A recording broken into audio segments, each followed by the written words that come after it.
Welcome everyone to the fourth lecture on mathematical structures. In the last lecture, we looked at relations, seeing them as mathematical structures.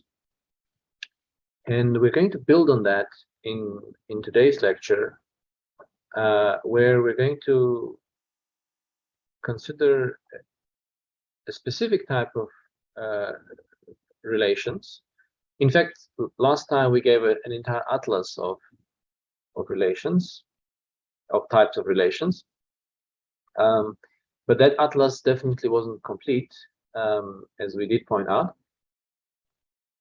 This one that we're going to look at today is of fundamental importance because it can be used to give axiomatic foundations to all of mathematics. However, since we are already working within certain foundations, namely set theory, in general, when we talk about mathematical structures, we assume that we are working in the realm of sets, since we define mathematical structures as tuples of sets, where tuples themselves can be defined as sets and so on. So we will not be redefining the universe in which we work. Instead, what we're going to do is to define within this universe smaller universes, which behaves in a similar way as the bigger universe does. But because they're being defined inside an existing bigger universe, it will be a bit easier to work with them than it would have been to work with the bigger one. So the topic of today's lecture is universes. So what is a universe? Before we answer that question, let's go back to reminding ourselves what a relation was seen as a mathematical structure. I think we explicitly gave the following definition, where we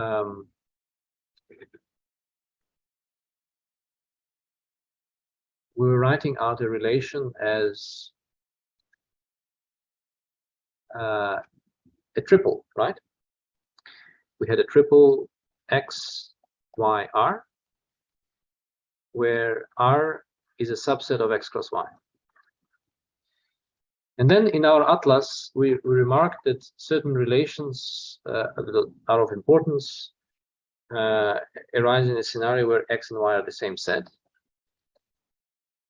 So obviously, if x and y are the same set, then there is no need for always working with such a relation as a triple. We can think of it as a pair, where now r is a subset of x cross x. And a universe will be such a pair that satisfies certain axioms. We will change slightly the notation for r. We will denote r as epsilon. And also we will change notation for x. We will denote x as u. A universe is a pair u epsilon, where u is a set and epsilon is a binary relation on u. In other words, epsilon is a subset of u cross u. Recall that we interchangeably sometimes call the entire thing a relation, or just the graph of the relation we call a relation. So this is the structural part of the universe, and then we have axioms. And now let's try to list those axioms.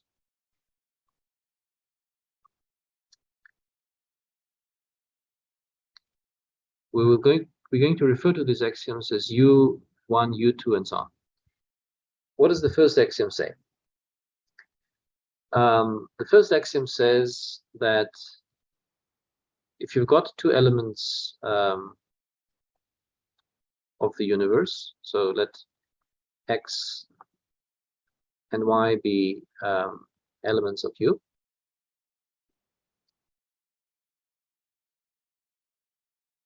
if for every z in U, we have that z being in x is equivalent to z being in y,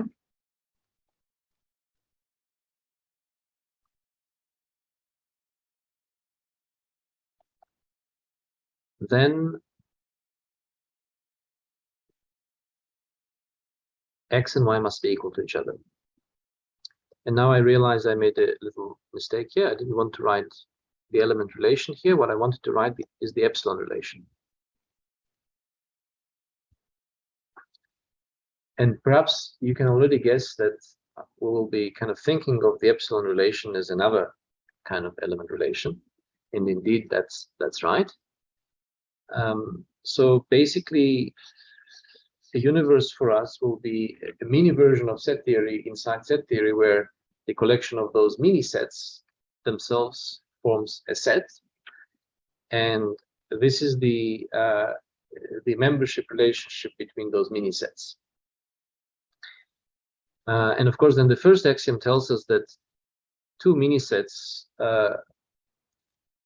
if they have same epsilon elements, so if for a z being in x is the same as being in y, then those two mini sets must be equal. So that's the axiom that usually is referred to in set theory as equality of sets. Before going further, okay, let's exhibit a few examples of such a structure of, in other words, of binary relations that either satisfy or not satisfy this axiom. I'm going to draw these examples. We're going to look at two examples. In one example, this axiom will hold. In the other example, the axiom will not hold. So let's call this, the first one, let's call it U1. And the second one, let's call it U2. The first one, we have two elements, x, y. And we don't have any other elements. In the third one, we have two elements, x, y, and we have only one relation. X is related to y by the epsilon relation. So that arrow represents the fact that x is related to y.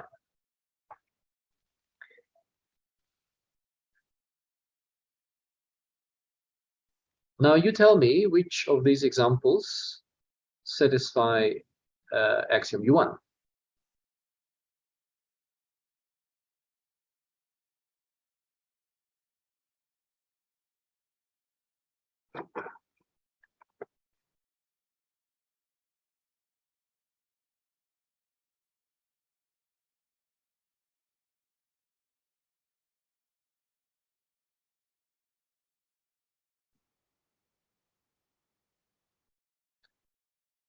So what would you have to check here? You would have to check that for every z in U, so in the first case, our U is this whole thing.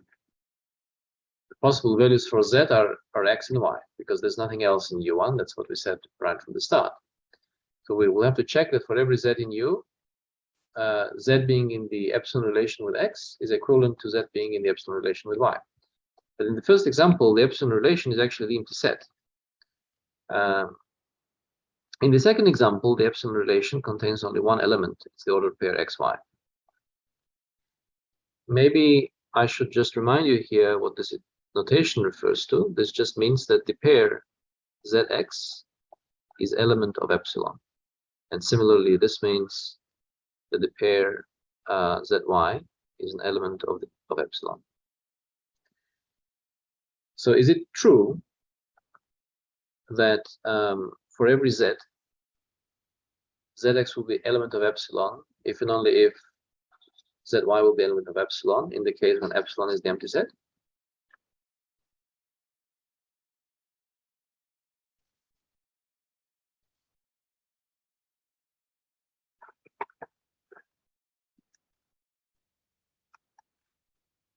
This can't be a difficult question. Maybe you feel like it's too easy to answer, but I would still appreciate if you give it a try.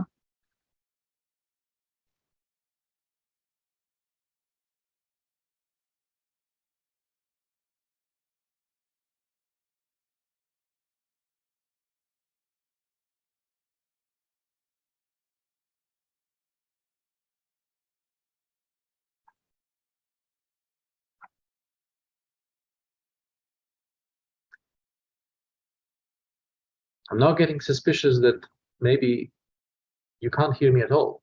Can you hear me?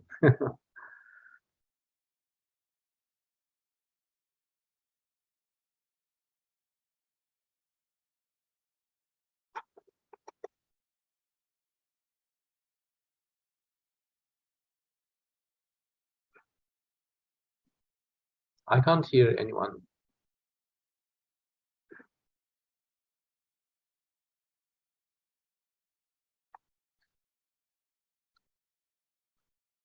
Okay.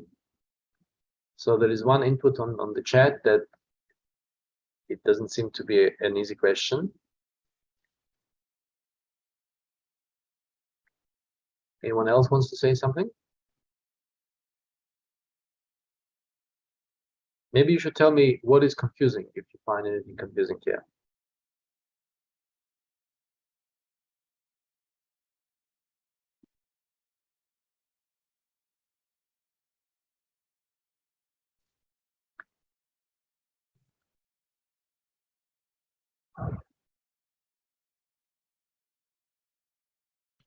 Prof, is it U2? Are you saying that axiom U1 holds for U2?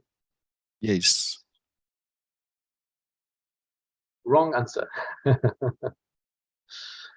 It's the other way around. It's for U2 axiom U1 fails. Is it because there's no arrow from Y to X? That's right. That's because of that, yes. Yeah. So perhaps we should make this a little bit more concrete. Maybe the pictures are not good enough.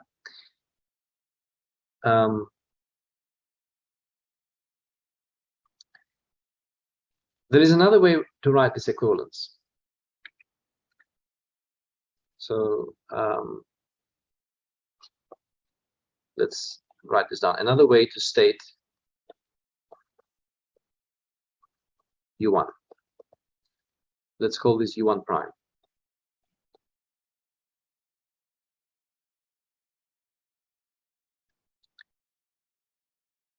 Maybe the prime should go here.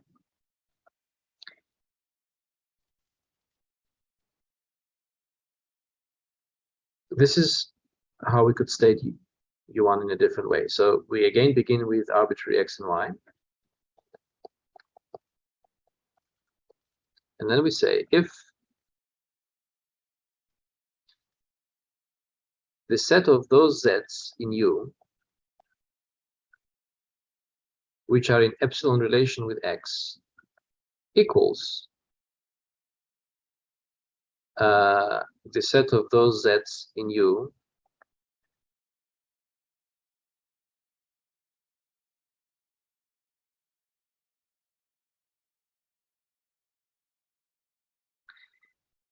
I'm sorry, Zander, I think I myself am not thinking very clearly today. I think U2 does satisfy U1. And also U1 satisfies U1, right?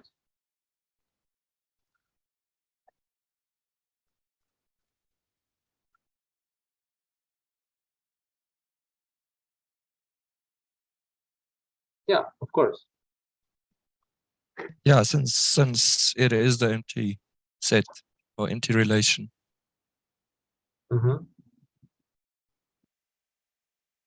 Yeah, U1 that definitely satisfies it, but also U2 satisfies it because of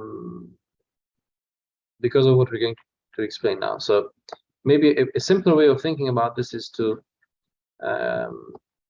say that if the z's that relate to x are exactly the same z's that relate to y, then x must equal y. And in the two examples we considered thus far, so in the U1 example,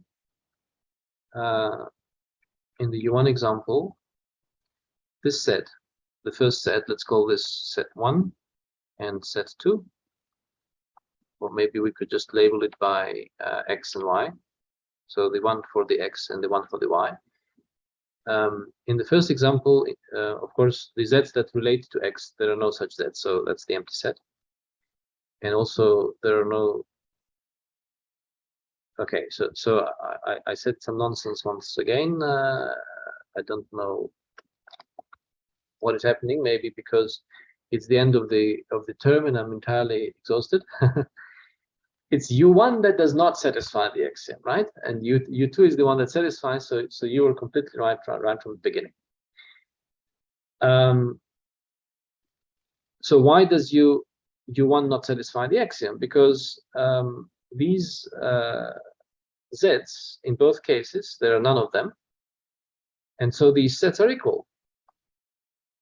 But x and y are not equal, and they should have been, right? So axiom U1 fails for example U1.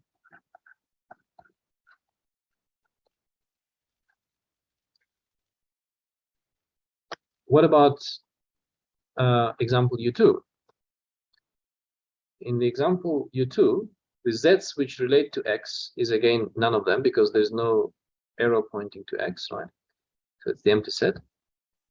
But the z's that relate to y, there is one such, it's the x. So the set of such z's is just consisting of x. And so there is no problem. X and y don't have to be equal because the corresponding z's are different. So this does not restrict x and y in any way. So in the second one, U1 holds. So my apologies for thinking that what you said was not right. What you said, in fact, was entirely right. Okay. Prof, it has to be U2 with the green. I was referring, U1 here is the axiom. This one is not a subscript. Oh, sorry, Prof. Yeah. Okay. Chad, are you happier now? Do you think this has clarified your understanding of U1?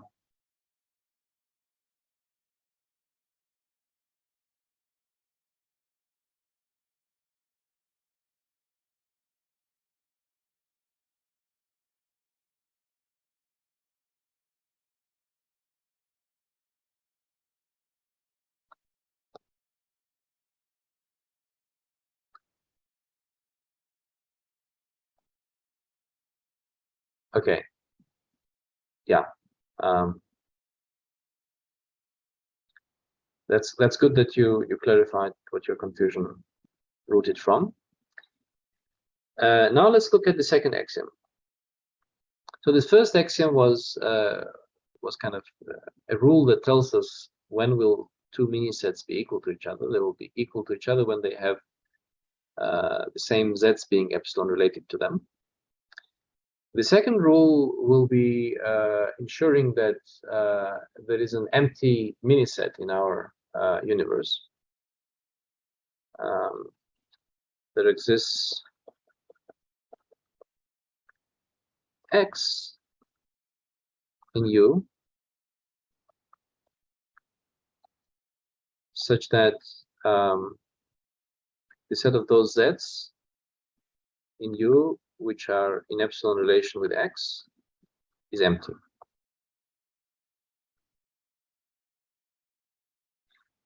So just a reminder for maybe whoever is watching this video, if they're not very familiar with the set theoretic notation, when we're describing a set, on the left side we point the kind of objects that are going in there, how they look like, so that they're these ones. Since we've used the letter U already before, it's not a set of U's. We haven't used Z before, so it's a set of Z's. And this gives further restriction on the Z. So we're taking a set of those Z's which belong to U, but furthermore, also the Z's must be epsilon related to X. So that's the meaning of this notation. And the other one can be explained in the same way. And we're doing the same thing here. And we're now saying that there exists X which has basically nothing related to it. So in other words,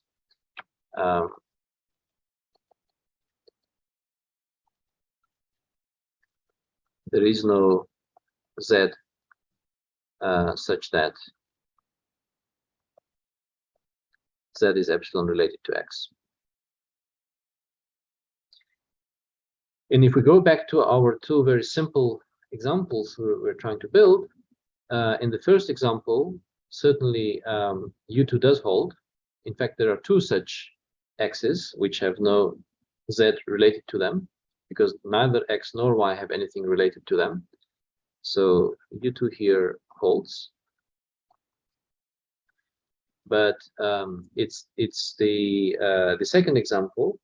In the second example, it still holds, because in the for the sake of second example, we just pick the X to be this X here, because that X, as we said, it doesn't have anything related to it, so it fulfills the requirement that it shouldn't have anything related to it. So in the second example, U2 also holds.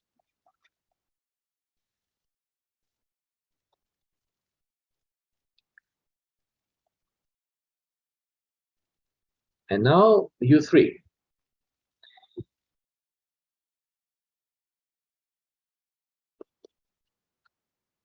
It says that, okay, so before introducing U3, let me first introduce notation.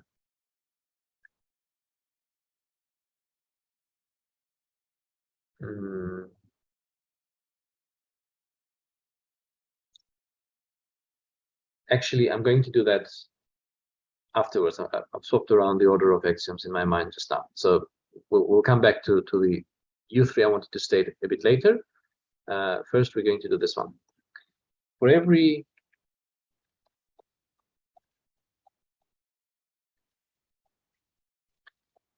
X in U,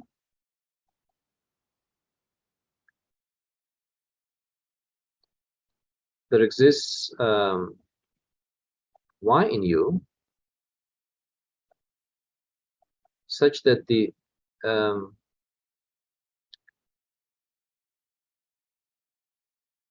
things in U that are related to Y, there is only one such thing, and that thing is X. So in other words, something is related to Y if and only if that thing is X.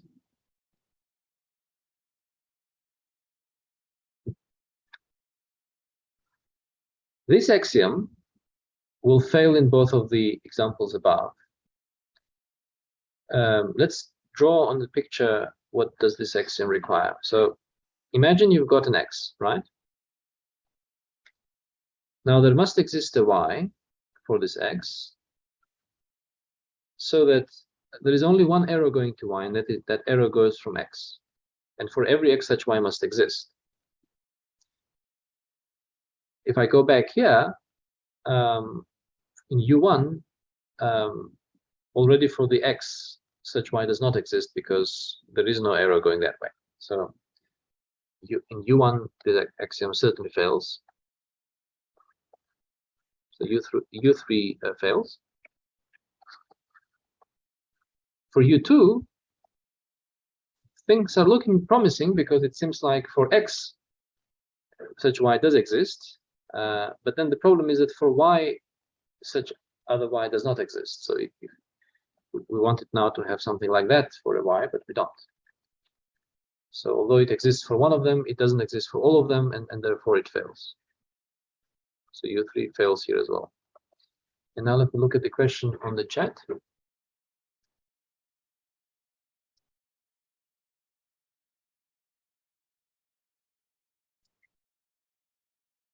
Sorry, I think I missed the context in which the questions are asked. Yeah, sorry about that. If you want to ask it again, you feel free to ask it with the microphone.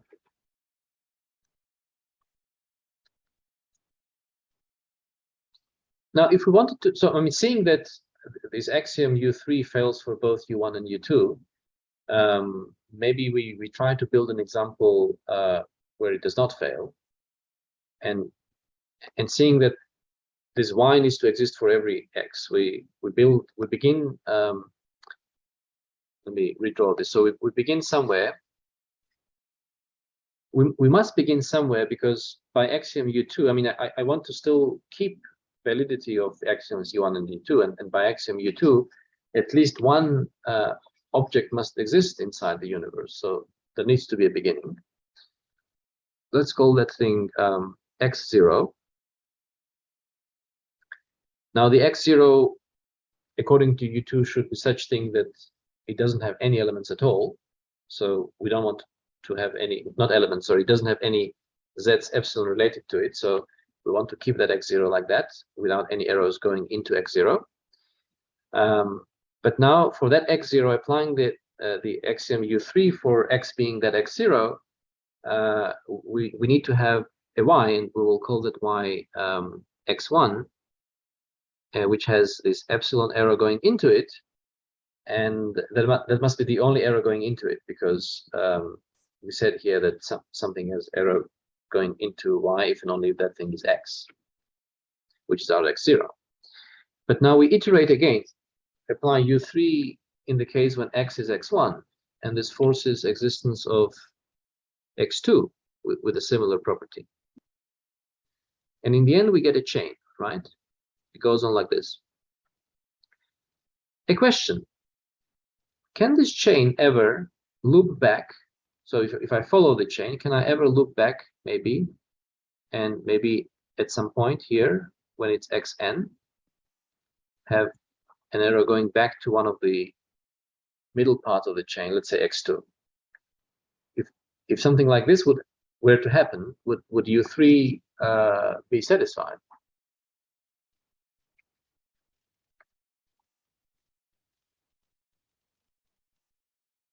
That question, answer to this question will answer also your question on the chat, where you were asking whether if I drew a line here, whether the problem would have been solved. We will get clarity on that after we answer it, because in some sense, y now behaves in the role of this x2. I mean, x2 is in the role of that y, where you got something going into it, but you also have a kind of a loop going into itself. I mean, the length of the chain starting from x2 all the way up to xn could have been just 0. So we could have just had a special case of this picture when we just have an arrow going from x2 to x2, which is this case that you asked in chat.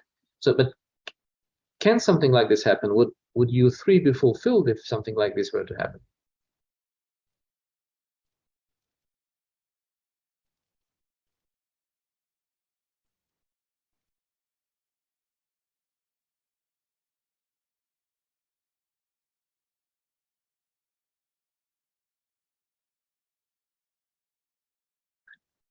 Anyone?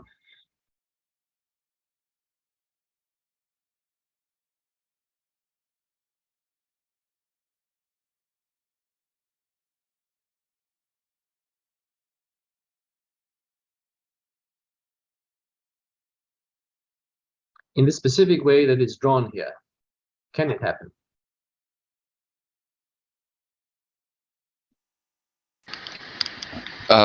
Let me try the microphone. Sorry, I'm in Naga, but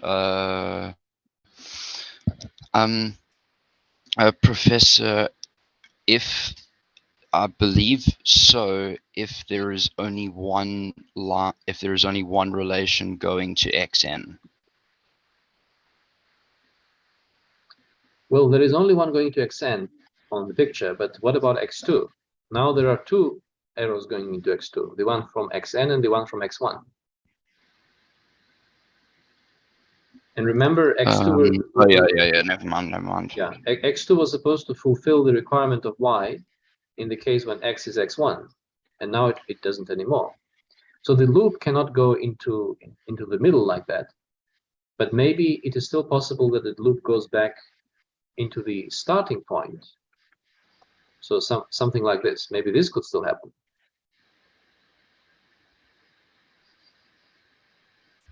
Can this happen? With I mean, if something like this happens, is U3 fulfilled? But then don't you break U2 that there is an element that I do break that. Yeah, I do break that. But U3 is fine. So U3 holds. Yeah. But now U2 doesn't hold. And U1 actually also holds because everything can be distinguished by things going into it here in this example.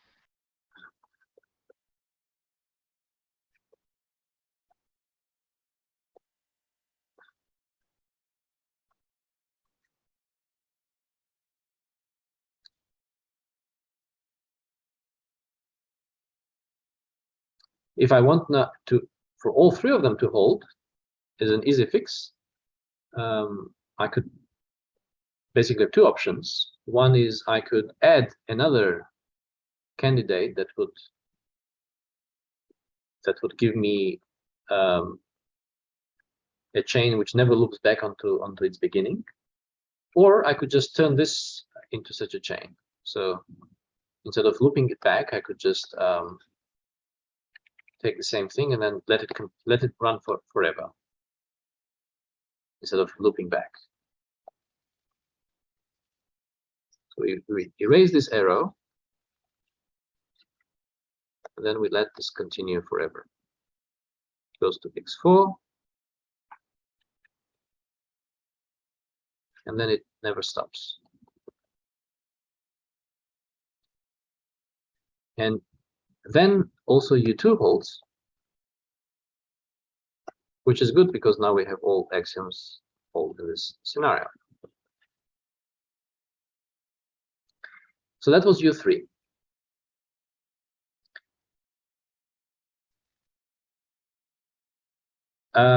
Now let's look at U4.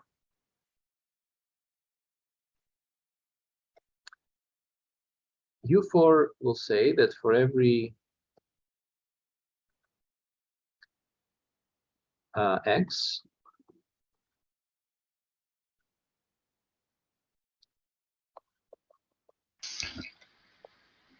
there exists y. Yes, do you want to ask something? I'm still trying to figure it out. Meaning figure out if I want to ask something. For every x, there exists y, such that if we collect those z's, I keep writing z is an element of u, but I don't need to, because things that are related to y will automatically be in u, because the epsilon relation we agreed to be a subset of u cross u. So let me stop writing that part to make expressions a bit more simpler to comprehend. So if we consider those z's such that z is an element of, I mean, not element, but epsilon related to w, which is in turn epsilon related to x. So that happens for some w.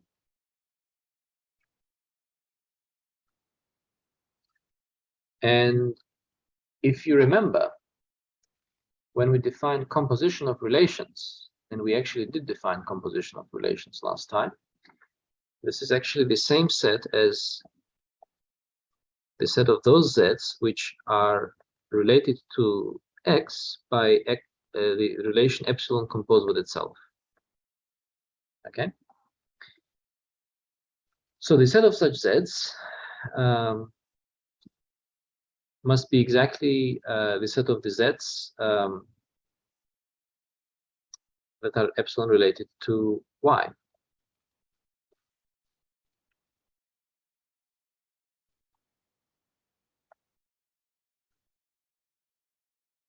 So in other words, z is epsilon squared related to x if and only if z is epsilon related to y. So that's the kind of y we need to there to exist. And now let's examine if such y's exist for every x. So to examine that, we'll have to individually pick out x, right, and then explore all the z's that are related to x via some w, and that set, we collect that set, right, and that set needs to match with a set of z's that are directly related to y. And so if such y exists, which matches those two sets, then and that exists for every x, then U4 holds, right? So let's consider, maybe we go back all the way to the beginning. Let's start with U1, the example U1.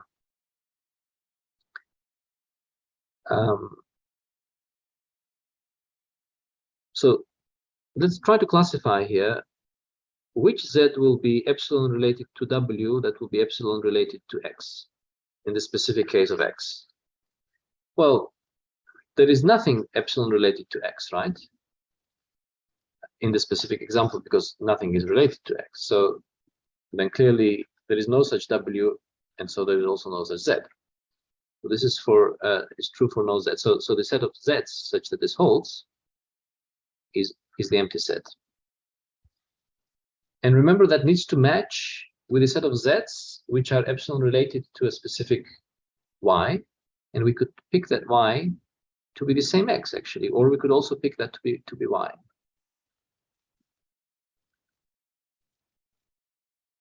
So the requirement holds for x such y does exist, it's the same x. And the same is true for exactly the same philosophy works for y, right? So we've established then that U4 holds here.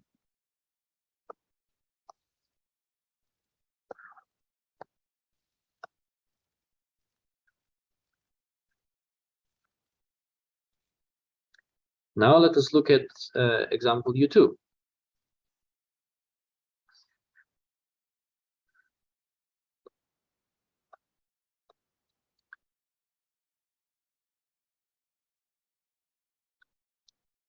Again, x has nothing related to it. So the same reasoning that we gave there will give us that for the x such a y does exist. What about for the y? We're now looking for all the z's that are two-step related to y. So z must be related to some w, and that must be related to y. There's only one w that's related to y, that's x, but then there is no z related to x. So the set of z's which is in two-step related with y is empty. So in this example, the set of z's such that z is related to some w which is related to x, or more accurately, z is epsilon composed with epsilon related to x, is empty. I think I need to make that, fix that here as well, because it's not clear when we write w that w we want to exist, you know, that it's given to us in advance. So once again, this is empty, which is of course the same as the set of z's such that z is epsilon related to x. And there I noticed that I didn't use epsilon there. So U4 holds in this example as well. If you're not sure with any of these arguments, please do interrupt me. I'm happy to re-explain them.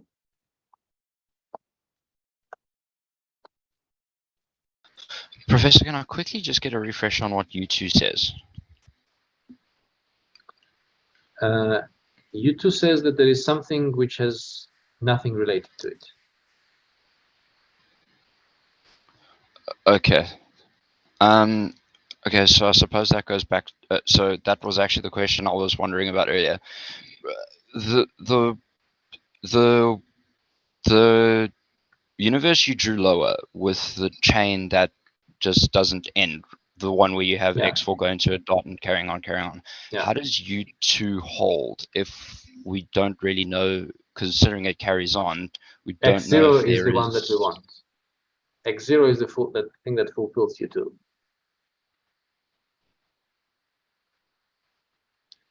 U2 requires the existence of such an object. At least one such thing must exist. And it exists here in the form of X0. Isn't x1 related to x0? No, but you don't reverse the relationship. We want X0 so that nothing is related to X0, but X0 itself can be related to something else. Okay, okay, so These if we have relationships are not symmetric. The okay, order matters. so I suppose again maybe had the ordered pair the wrong way around. So if we had z epsilon y, would that ordered pair be yz? Or No, possibly the order is the same as the way it's written. So x epsilon y means the ordered pair xy is in the epsilon relation. Okay.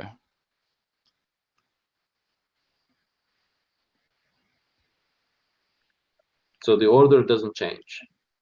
The way it's read. It's like when you say x is less or equal to y, it means that x is in less or equal relation with y. Okay, thank you, Prof. Now let's look at U. We didn't label these, but this is our example U3, and this is example U4. So in example U3, let's investigate whether U4 holds or not. So we pick it's a cycle, so it doesn't really matter which one we pick. We can pick one randomly. Let's say we pick this one, and whatever argument will work for that will also work for the other elements, of course. So let's say we pick this one, and now we're looking for the z's that are two-step related to x2. And of course, there is only one such z. X0 is two-step related to x2, right? So the set of those z's which are in epsilon, composed epsilon related to x2 is actually the set consisting just of x0. And that happens to be also the set of those z's which are one-step related with x1. So it's all good. So U3, U4 here does hold.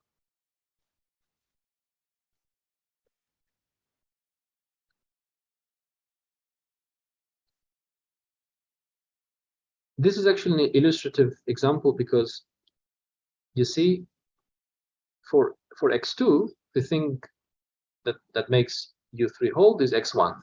So you can see that it's kind of going back one step. So this axiom U4, in axiom U4 you can think of y as almost like x minus 1. It takes you one step back. If we have this, the one step back is that. If we have that, the one step back is that, and so on. And because it's a cycle, we can always go one step back.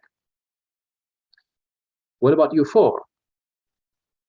We can go one step back in each of these points by similar argument as before, but we might encounter a problem maybe here and here. Let's check this out. But actually, these two starting points are similar to the situation here, where we had a starting point where there's nothing going into it, and then it was fine. And also even here it was fine, right? We had only one thing going into it, but it was still fine. Because why was it fine? Because going one step back, basically searching for z's that are two-step related to y, ended up being empty set. And so we could still go one step back here. And even when we can't go one step back, it's still fine because it then gives back the same empty. So here x has nothing related to it. And then when that happens, we don't go one step back anymore. We just stay at x, as we demonstrated here.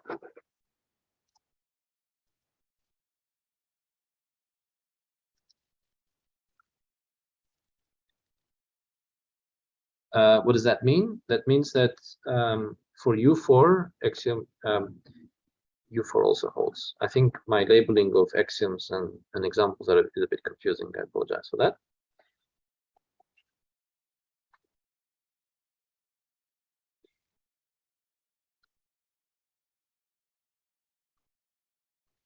Now, do you recognize what is U4 all about? If I go back to the previous axioms, as I said, we were trying to build up something that's like a mini version of set theory. And U1 is a version of the axiom that says that two sets will be equal when they have same elements, except that now these are not elements anymore. These are just things related by some epsilon relationship, but the property is the same. U2 basically says that in your mini universe you have an empty set, once again, an object such that nothing is related to that object by the epsilon relationship. U3 is the ability to construct singleton sets. I have slightly deviated from the standard list of axioms. I've separated U3 as a separate axiom. There's a stronger version of U3 which tells you that you can construct sets of two elements, which we will state later. But the reason why I separated that from there is because I wanted us to look at examples like these. And then U4. Can you recognize which axiom of set theory does U4 imitate?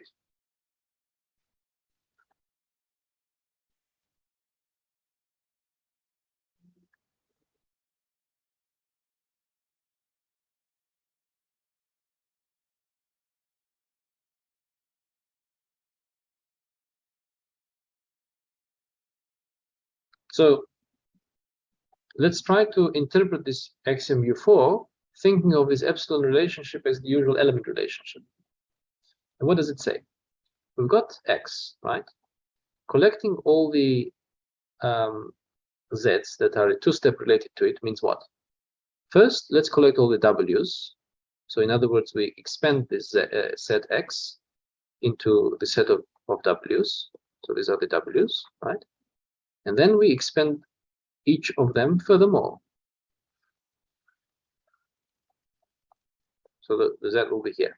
So this is an illustration of Z being two-step related to X by the element relationship. Z is an element of W, and W is an element of X.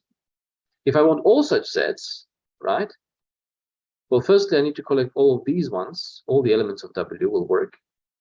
Maybe there is another one, Z prime. But then I also need to collect all the W's. So maybe there is another W prime that's also an element of X. So W prime will also be expanded. And all the Z's in here will be collected. All the things in here will be collected, right? And this I will be doing for every element of X. So eventually, I will be taking now, you see the set of all such sets, right? So I will be taking this set.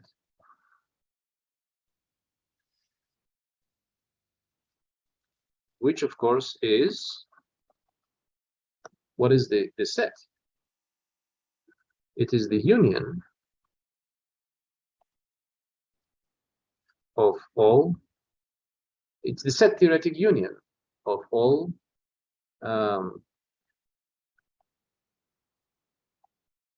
elements of X, isn't it? It's the union of all W's, huh?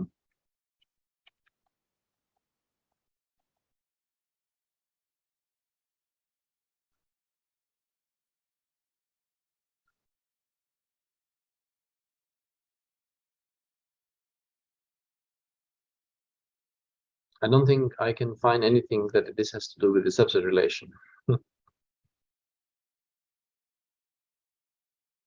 At least nothing straightforward. I'm responding to a comment in the chat. Okay, so if this is not clear, please interrupt me and let me explain it one more time. So axiom U4 is imitation of the union axiom. It says that we can always take the union of things that are inside a given object, but inside means being in epsilon relation. And then before I move to the power set axiom, which we will again have to develop a relative version of it with respect to the epsilon relation. Before that, doing that, let me strengthen U3. Or maybe, yeah, because we already investigate examples for U4. So now let's strengthen U3 to allow pairing of two things. So this will be, it will still be called U3, but now we will call it maybe U3 bar.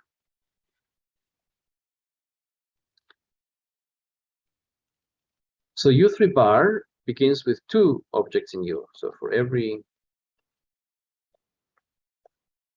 X and Y, they could be equal to each other. And if they're equal to each other, then U3 bar will be saying the same thing as U3 was saying for X.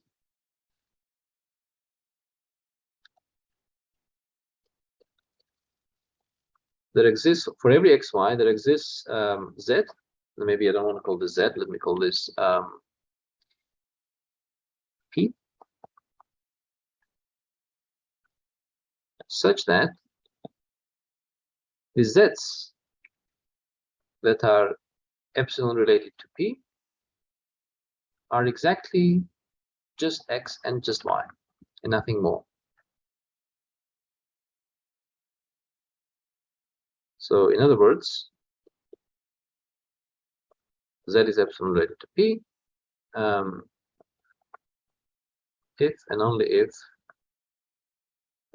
Z is equal to X or Z is equal to Y. And this, of course, is an analog for the mini universe of the axiom of pairing. So, sorry, Professor. Sorry, I feel like I'm asking you to backtrack. I thought I would get it, but no problem. No problem. Yeah. So what I'm battling to get with the so with U4, with you talking about it being the union. So what I'm battling to understand is with U4 each element is or each element can, like, there is a relation from it out to some other element. Now, what I'm not understanding is if I have a set with X and Y where there is no relation from X to Y and Y to X, I can still take the union of X and Y. So it's not the union of two things. It's the union of all the ingredients of a single thing. In this case, the X and Y, if they were ingredients, if they were epsilon related to a single thing, let's call this P, then the union of P would have been the union of X and Y. I mean, not the union of P, but that axiom applied to P would have generated a set which is, if this was the usual set theory, that's the union of the sets X and Y. Does that make sense? So if I go back up to this picture, you see, we start with X. That's the X we start with, this X, right? But then we're not taking union of X with something else. We're taking all the elements of X, right? All the W's, and then we're taking the union of those sets. okay, so the contents of W's, we take the contents of each W and put it into one big yellow bag. okay, so if I can ask you to go back to universe 1.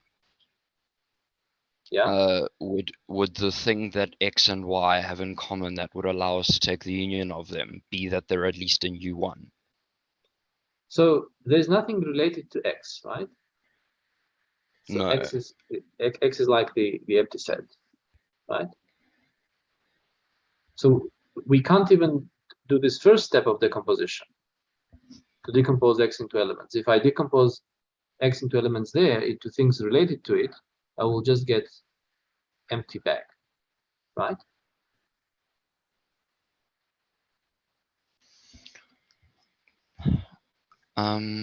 So let me write this out. So do you agree or not? I suppose I'm grappling with the idea of if there is nothing, if there is nothing that an element can relate to, then it doesn't exist. Yeah. So no Z exists which relates to X in two steps, because nothing exists that relates to X in one step in first place. We're looking for Z's that relate to X in two steps, and in fact, there isn't even a Z, there isn't even a W that relates to X in one step. So what are we talking about? Imagine like this. Can you find? So do you personally know any Martian? Are you talking about an alien? No, Yeah, I don't. somebody that was born on the planet Mars. Do you know anyone like that? No. Okay. Do you know anyone who knows somebody from planet Mars? No. So if now that alien is our X, which human beings are those which are related to X in two steps of acquaintance? None that I would know of. None, because there isn't even a single step of acquaintance with the Martian. So clearly there can't be two. So I suppose my question would mean, does that mean that the Martian doesn't exist? No, it means that the axiom U4 is fulfilled. If X is the Martian, then the set of those Z's that are two-step related to X is empty, and the same empty set can be obtained as a set of Z's that is in one step related to the Martian. And remember, U4 says that for every X, there must be a Y, so that things that are two-step related to X are the same as the things that are one-step related to Y. So basically, it kind of says that. I mean, imagine there were indeed some people who knew someone who knows the Martian. Okay, all these people who know someone who knows the Martian, right? All of these people were summoned by the President of the United States, right? Okay. And now the President of the United States knows everyone who knows someone who knows the Martian, who knows that specific Martian, right? So if X is the Martian, the President of the United States could have been in the place of Y. The problem is that the President of the United States might also know other people, not only those who know someone who knows the Martian. But if the President of the United States was so shocked to find this group of people that he forgot all of his acquaintances and only remembers that he knows those people in that group, then he would fulfill the role of Y for X being the Martian.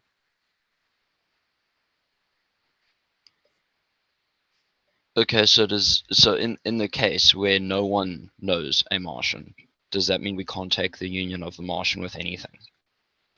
We're not taking union of Martian with anything. We're taking union of those things who know the Martian. You see, that's what I was trying to explain here. We begin with X, right? I mean, it also depends on what you mean by union. So when I'm talking about union, I'm talking about set theoretic union, when you take the union of sets.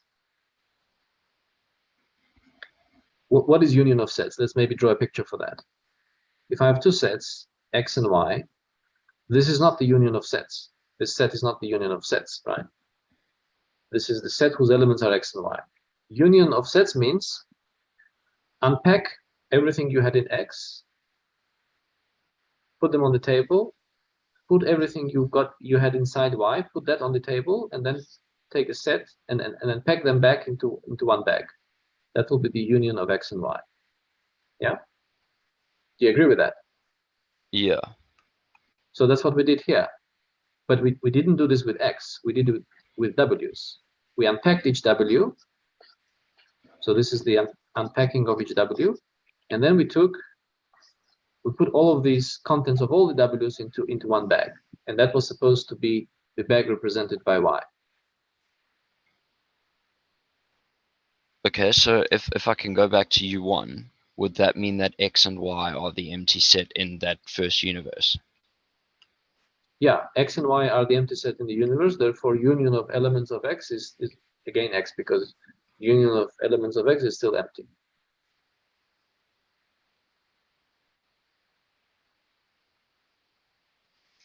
Okay.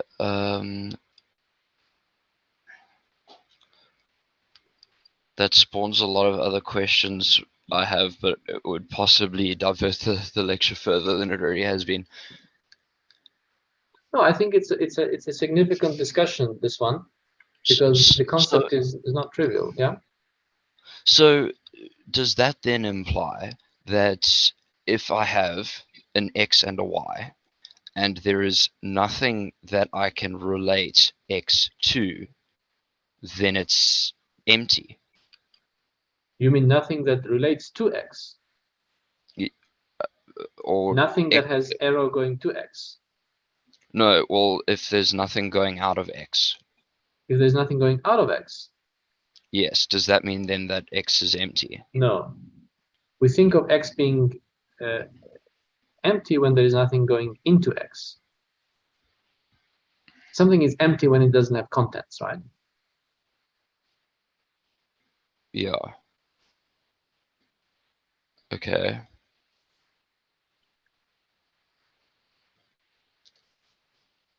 When nothing belongs to it. We can, maybe to help with the intuition, we can think of this epsilon relation as the relation of belonging, where we distinguish between belonging, which is some abstract relationship we are describing here, and the element relation, which is a familiar relation of being inside a set.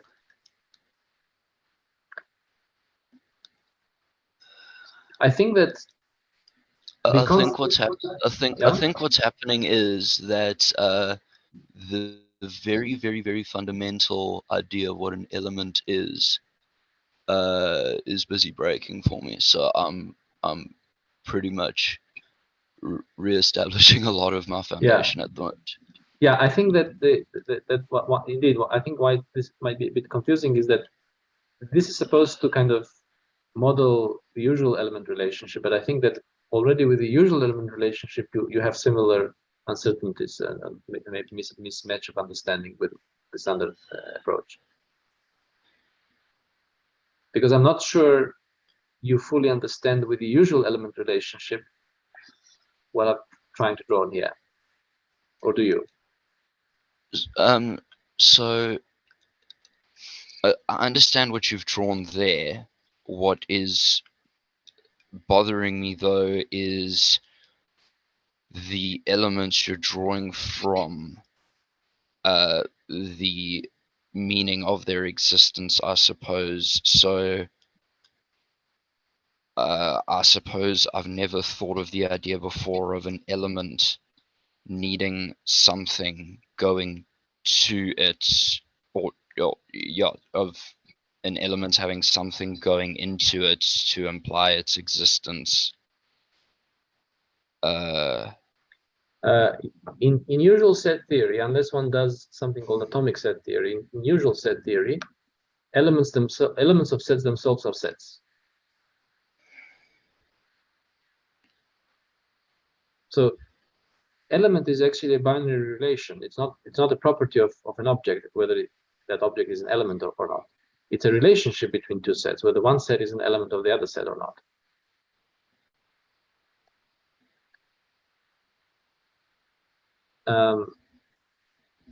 If you think of a set as a list of things, so list X, except that the order in the list, we ignore the order.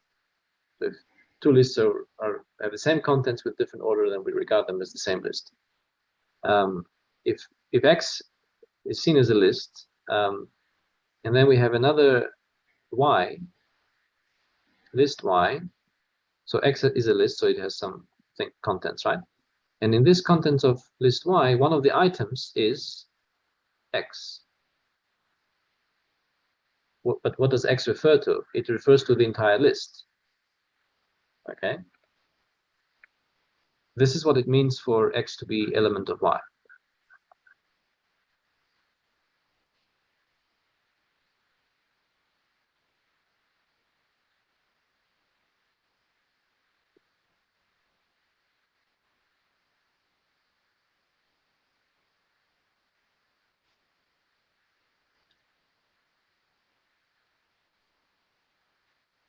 Does that help a little bit? Yeah, it does. I suppose I'm gonna have to think a bit on it, but yeah, I think for the sake of the rest of the lecture, I'm fine. I think one of the fundamental things also to understand about set theory is that the element relationship, in fact, is an abstract relationship, and its features are determined by the axioms we put on them, put on the relationship. The element relationship is nothing close to be intuitive, literally. I mean, that literal intuition is the thing that leads to something called Russell's paradox, where if you allow in your mind the idea of consideration of sets of entities, then you say, now let's take the set of all the sets we will ever consider. And then you run into a problem. If you don't, then you could refine it a little bit, and you say, let's take the set of all the sets that are not elements of themselves, and then you run into a problem. But so this intuitive idea of collecting things together doesn't work, actually. It has a paradox. So with x0, there was one you drew earlier where there was the x0 with nothing going into it. So would I think it was the one with the chain there. Yeah. So would the thing going into it be the empty set, or is there nothing going into it? And if there's nothing going into for it, U4, yeah. So yeah, there is there nothing going into it. So x0 itself is the empty set here. Okay. Empty set is an object. It's empty set Okay, is not nothing. It is actually something. Okay, so the x0, or I suppose depending on the context, 0 itself or the empty set is the nexus by which things can start existing. Exactly. That you now discovered the most fundamental idea of set theory, that you build everything out from the empty set. So you have nothing in the beginning, just like in Genesis. So existence is related to nothing. Just like in Genesis, you have nothing in the beginning, right? And then out of nothing, you create something. What is the thing you created? It's the set of nothing. It's the set that has no contents. But that set now is something. It's not nothing anymore. You see? So there is a difference between nothing and the empty set, because empty set is no longer nothing. And that's exactly why empty set and the set whose unique element is the empty set, they're different things. They're not equal, because empty set has nothing in it, but this set has something in it. What does it have in it? It has the empty set in it. And in the intuition of lists, empty set is the list with no contents. Empty list. It's just empty paper with a label. Whereas we can now make a list. Imagine this is now very important for me. I want to keep it everywhere I go. So when I go for my vacation, I make a list of things I want to take. And this I call list Y. And because this paper is very special, maybe it's special because my grandmother gave it to me as a present before I put a label on it and almost destroyed it. I make a list of things I want to take, and one of them is this page I want to take, and because it has been already labeled, I'm going to call this X. Now, if I were to go to my vacation based on this list, I wouldn't take anything. But if I were to go to vacation using this list, even if it just contains X in it and no other entry apart from X, I would be taking along this piece of paper, you see. So my actions would differ whether I would base what I put in my luggage bag, sorry, the contents of this list or the contents of that list. Because if I put the contents of that list, I'll be putting this page there. But if I put the contents of this list, then I'll not be putting anything in my baggage. Does that make sense? Yeah. Yeah. I suppose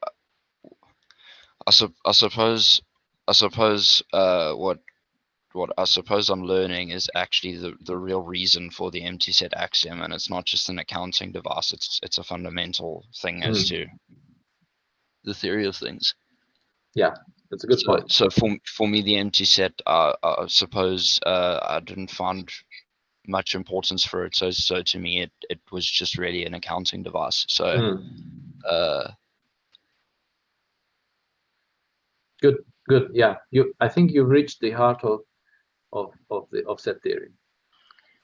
So now this U3 bar axiom will allow us to build much more richer things than just a chain, even if it goes infinitely. Because now, look, the effect of U3 bar, which will actually fail in all the previous examples we considered, is the following. So I try now to build something that fulfills U3 bar.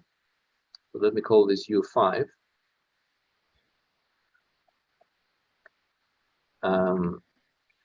Sorry, I just don't want to put that line there. So imagine I've got, let's say, this X0, which maybe models my empty set, and then I have something that builds on it, so X1.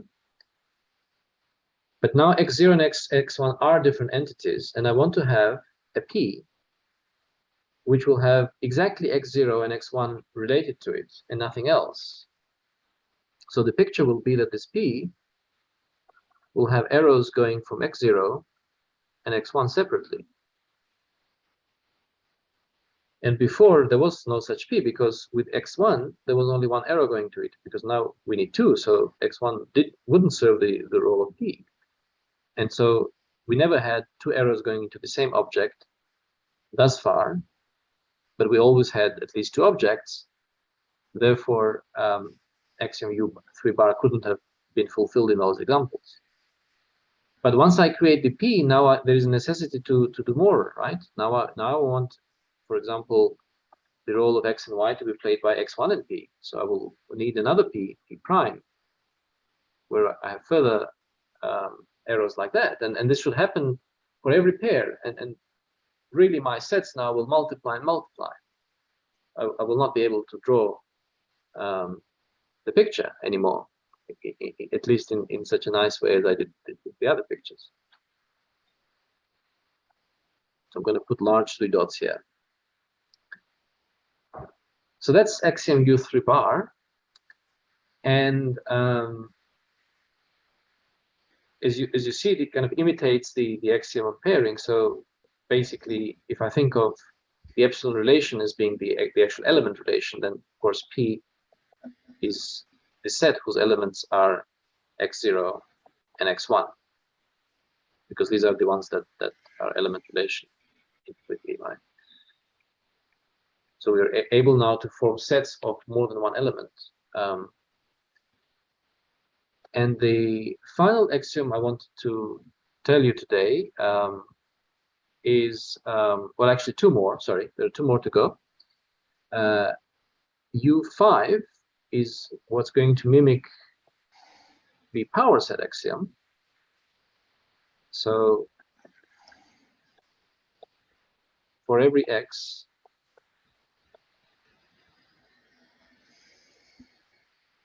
that exists y,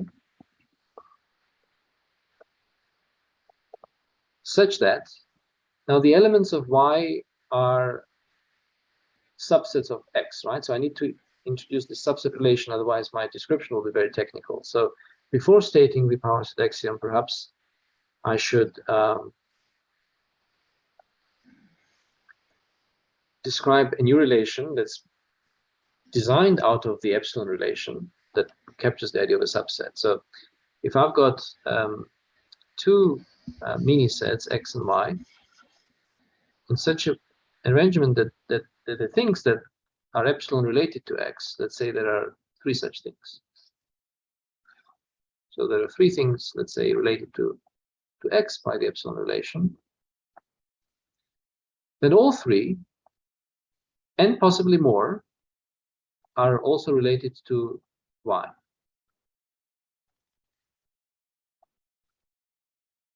So if this happens, then I'm going to think of x as being kind of subset of y, but it's not really a subset because it's not the element relation, but it's the epsilon relation, right? So we will say that x is, and let's call this relation simply C. C related to y, if and only if, whenever,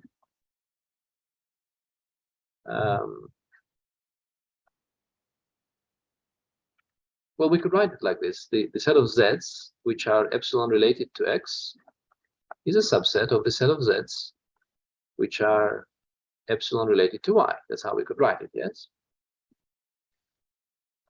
Or in other words,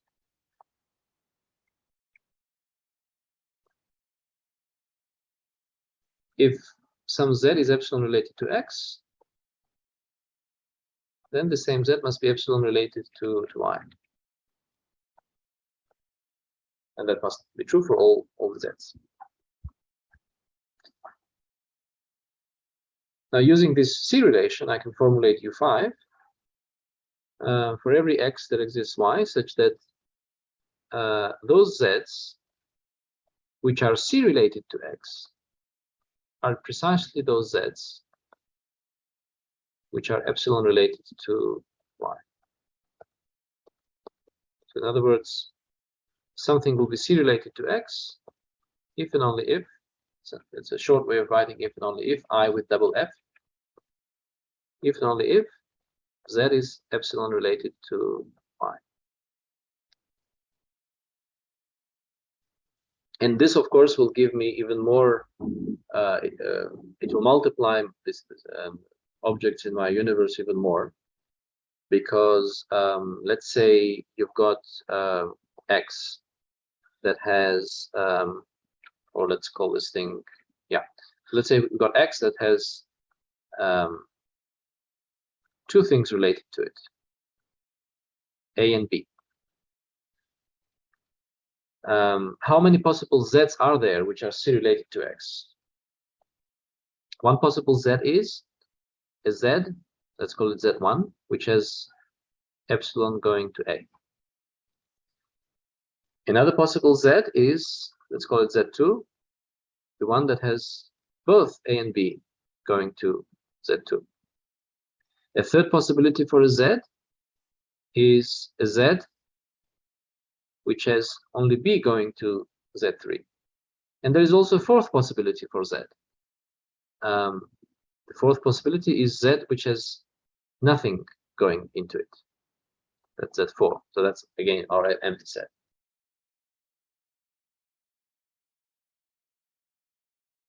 So we're looking for all possible z's, so that if we take all the things that are epsilon related to z, all of such things will fall within that set, right? So basically looking for all possible usual subsets of the set. And the subset of that set are 4.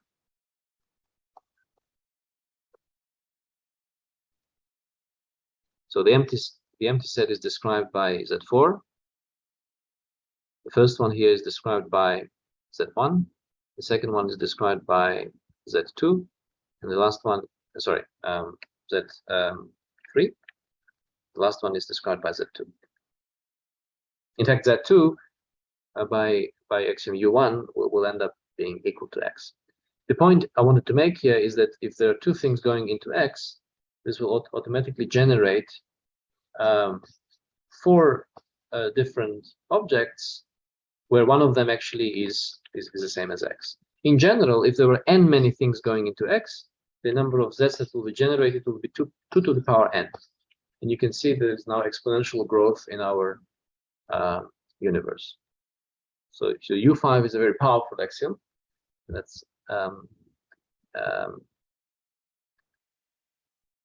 of course the reason why power set is called power set is because so this thing is let me remind you, this thing is called the power set of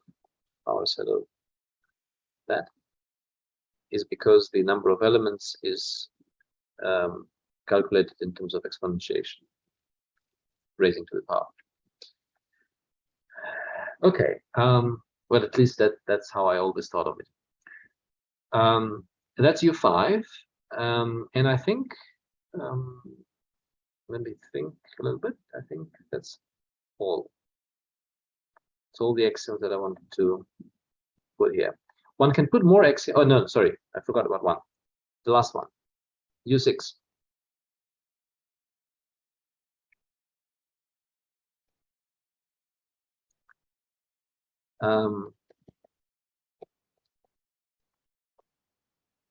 For every X element of U and every subset S of U,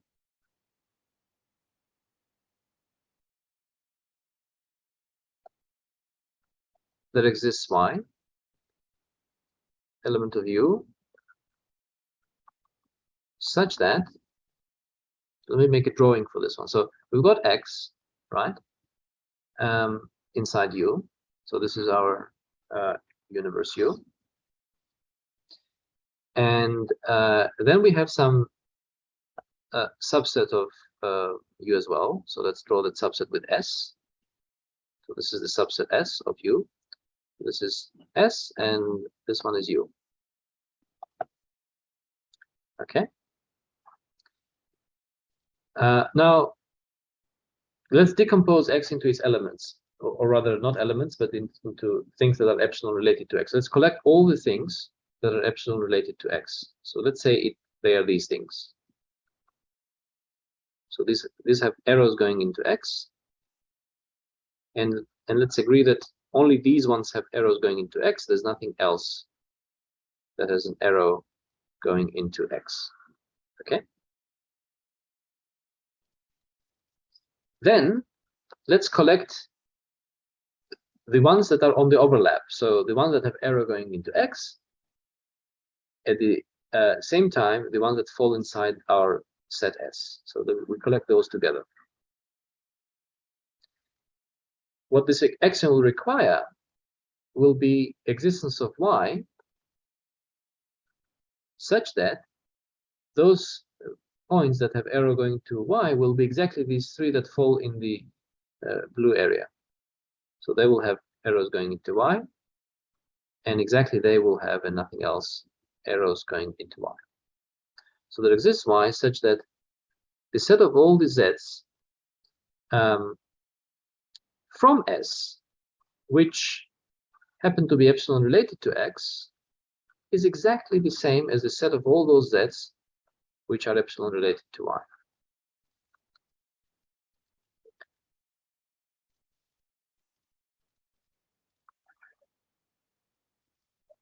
So Z is epsilon related to X, and at the same time, Z is an element of S, if and only if Z is an epsilon related to Y. This models the axiom of restricted comprehension in set theory, which tells you that you can, I mean, if you think of X now being the set of those things that are epsilon related to it, we take those white dots here, and then we collect some part of it. We're comprehending some part of X through the set S, and that whatever we comprehended must be itself a decomposition of some set in the universe, the set Y.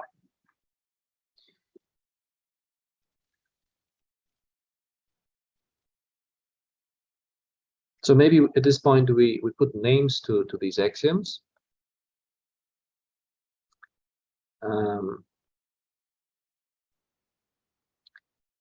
We can call this equality of mini sets. So we can think of elements of the universe U as mini sets. Of course, this requires for us to first fix a universe before we decide what a mini set is. Just like in linear algebra, you first fix a vector space, then you decide that those things in your vector space are called vectors. Equality of mini sets, that U1 and U2 is empty mini set axiom, the axiom of existence of the empty mini set. And this one is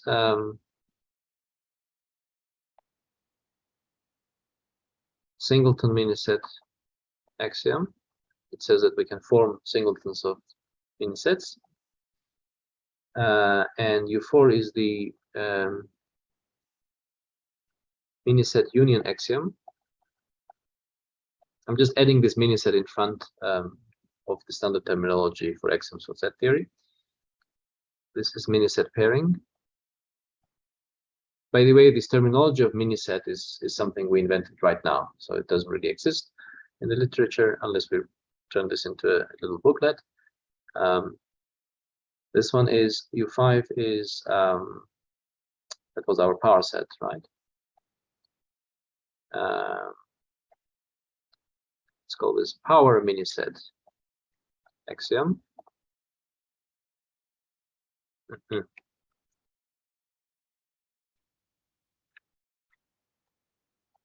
we go. And then U6 is mini set restricted comprehension.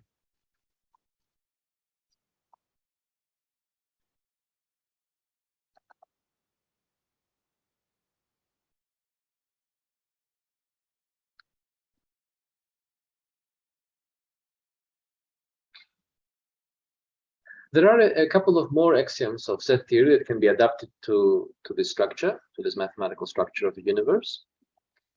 And then depending on what you want to do with the universe, you will either require those axioms or you will not require those axioms. But already these axioms are actually quite powerful. You could execute a large piece of mathematics, a kind of mini version of mathematics within such a structure. And this takes us back to seeing a binary relation as a mathematical structure, which we talked about last lecture. And you see now how powerful a mathematical structure it can be. It can be even so powerful to be able to express all the mathematical phenomenon as a kind of modeled version of all the mathematical phenomenon within it.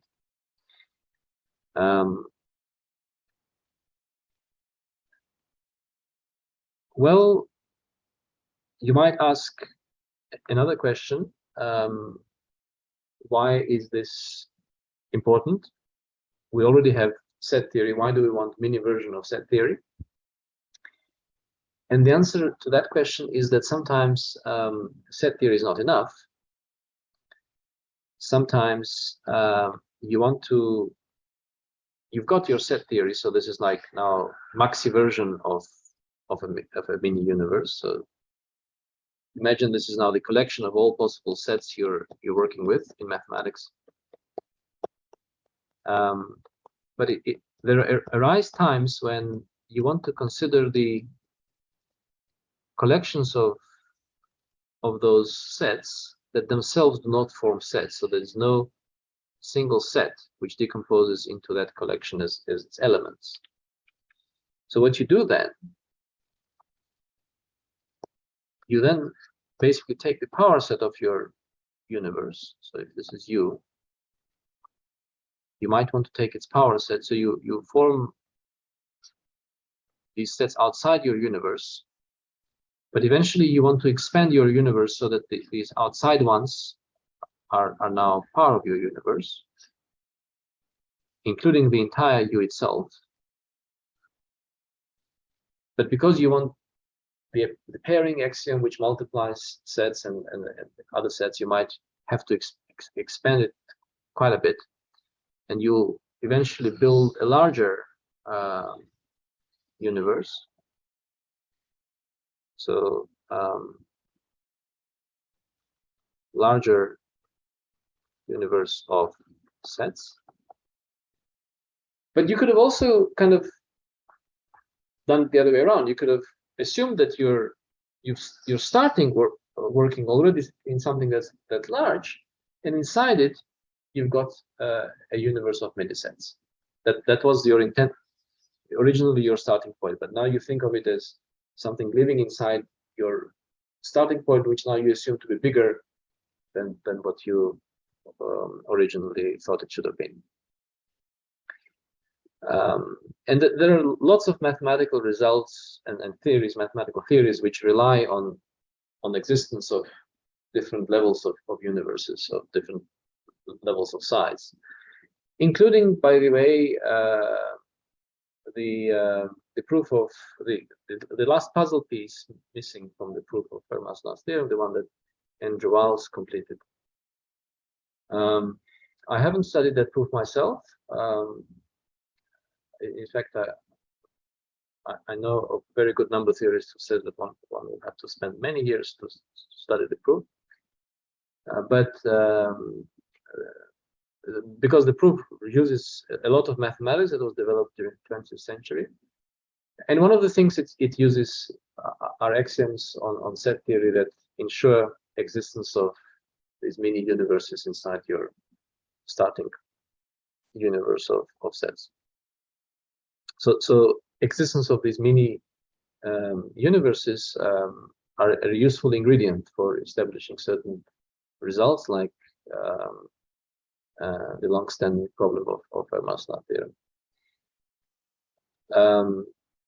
Okay, so would you like to ask any questions?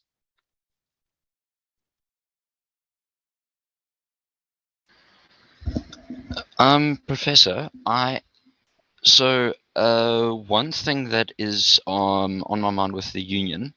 So with union, you have your set Y, you have an entity Y that you're now epsilon relating things with. But now say I have an x1 that is related to an x2 that's related to an x3, and then I take and then x3 is related to an x4. Now, if I'm understanding correctly, I can take x3 and say that I now have x1 and x2 that are two steps related before them. Sorry, which example are we at now? Is it U3 or so U4? let's take U4. Let's take U4 for example. Mm-hmm. So with union, my understanding is that sorry, can I interrupt you? I think somebody's at the door. I just want to quickly check who is at the door. No problem.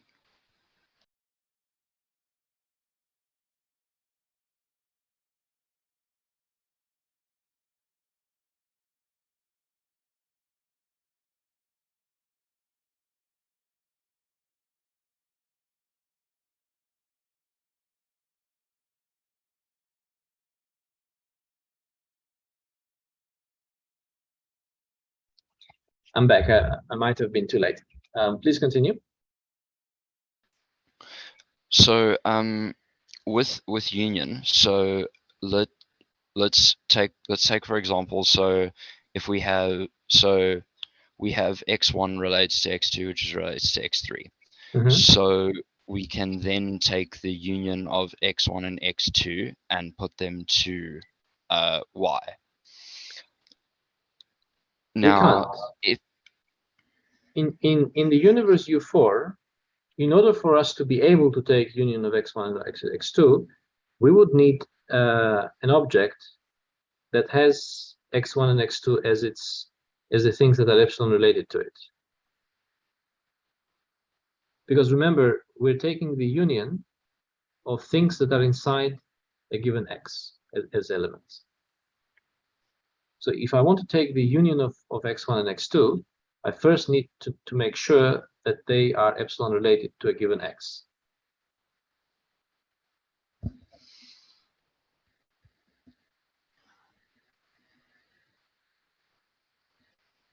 So if this epsilon relationship is the usual element relationship, right? I think that's what you have in mind, yes? Then let's write them out, the set. So x2 is a set whose element is x1. You agree? Yes. x1 is the set whose element is x0. Do you agree? Yes. Now the union of x2 and x1 will be the set whose elements are x0 and x1. Do you agree? Yeah. And you probably wanted to tell me that such set doesn't exist in U4. So what I was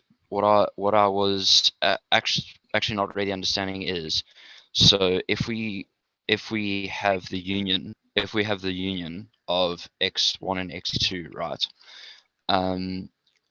Then you now, so I was basically wondering how axiom 1 works, how you don't have elements that are related to multiple things that aren't the same thing. So what are the two things here that are potentially creating a problem? Axiom 1 is about there being so to break axiom 1, I will need to have x and y, which are not equal, but they have the same elements, right? Which two things here are such that they're not equal, but have the same elements? They're not. I hadn't thought of x1, x2, and the union of x1 and 2 like you have it there. I thought I was. Maybe you're confusing union with maybe I think what are you perhaps confusing the following two things with each other? A union B and the set whose elements are A and B.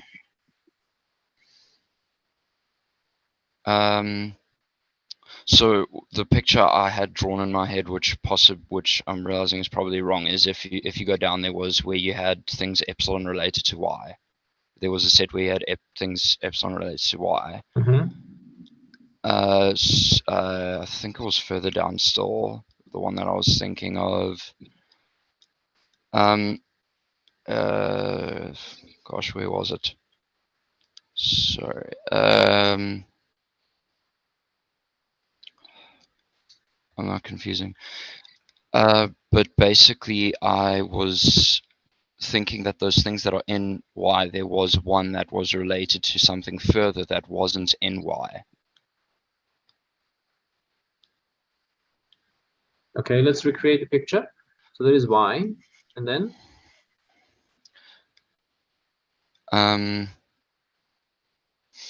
so there was y, and there were elements, let's say x1, x2, and x3 that were related to y. mm-hmm. Okay. But the picture I had in my head was that because there was also an x4 and an x5 that were in their bigger set of these things, that x3 was possibly related to x4, but it wasn't related to y. So now x3 was related to y and x3 was related to x4, but they aren't equal. But once again, the direction is important here. Wait, I mean, so x3 being related to x4 means that x4 is a set whose element is x3, right? Yeah. Whereas x3 being related to y means that x3 is one of the elements of y whose other elements are x1 and x2. Yeah? Yes. So there's no problem.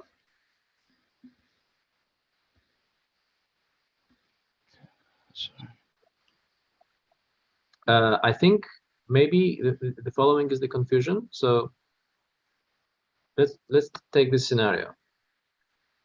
We're not saying that this must force x equals y. We're not saying that.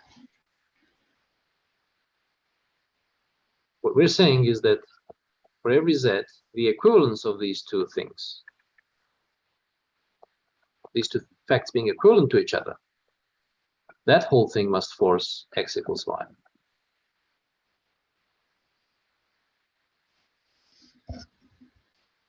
And what does it mean to say equivalence of these two things? So I first collect. So if you were thinking that potentially y and x4 should have been the same, no, because first we collect all the things related to y, which is this collection. Then we collect all the things related to x4, which is this collection. And if these two were the same, then y and x4 needed to be the same. So if I had arrows this way and that way as well, right? Then there would have been a problem. Oh, I think okay. So I think I figured. Okay, yeah. So I think I figured. Okay, so I was thinking. I was accidentally thinking. So that if one of the things related to something is also one of the things related to something else, then those. So okay. So since y isn't related to x3, it's related to x3 and x2 and x1. Yeah. Yeah. It doesn't have to be the same as x4. Okay. Yeah. Yeah. So, True. okay. So it's not that yeah. So it's that their set of relations is different. Okay. Yeah. Exactly. Yeah. And you see how complex, in fact, how complex set theory is. But one takes it for granted, and one uses the language of set theory for second-year courses, third-year courses, university, without ever going into these details. And then at some points, things simply don't make sense for students because they don't have the fundamental understanding of how sets work. And that understanding is not trivial at all.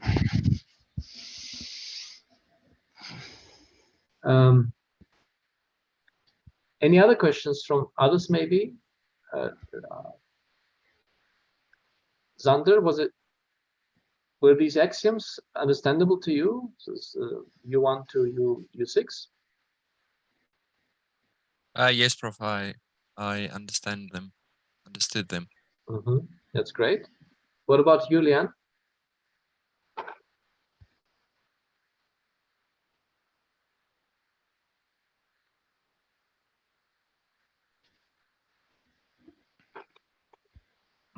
Look, so I found them to be quite clear. Okay, great. Thank you.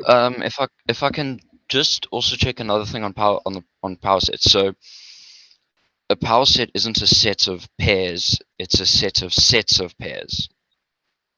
There are no pairs there. Okay. There are no pairs. A power set is a set of subsets, huh?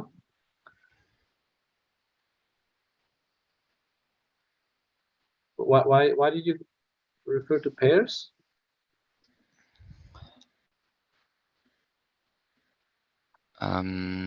So there's a simple picture to understand this. Imagine you've got your set of things, right? Now, what subsets are there? Well, there is this one, right? There is that one. There is this one, right?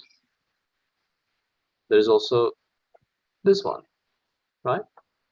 All of these drawings will be elements of the power set of the original set.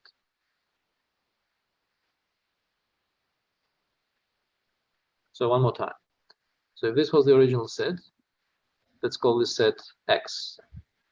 And let's now try to make a list of, let's say the elements of X are 1, 2, 3, 4, 5, 6, 7, and 8. Now let's try to make a list of elements of the power set.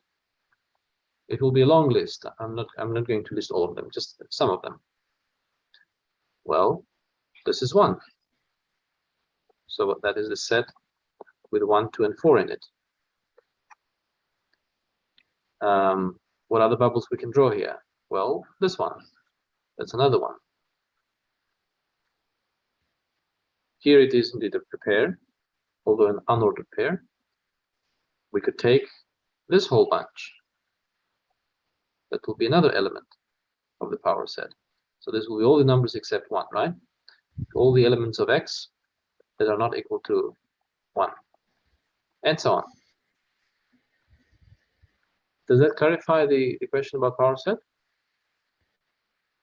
Yeah. So these things individually, so if I had been drawing these dots now, for each grouping I made, these dots themselves make up the power set. So the power set will be kind of layer around my set, where the dots in that layer expand into some subsets of x. Prof, is the empty set also an element of the power set? Absolutely, yeah. Okay. So one of the things in this is the empty group.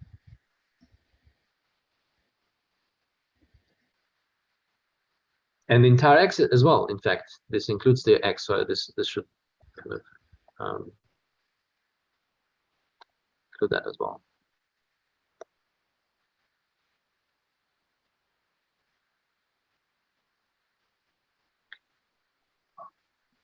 I want to give now, as a final piece of the lecture, I want to give you an example that will not fulfill all the axioms, but I think that example will clarify some of the axioms and kind of maybe show you these axioms from a different angle. Example is the following.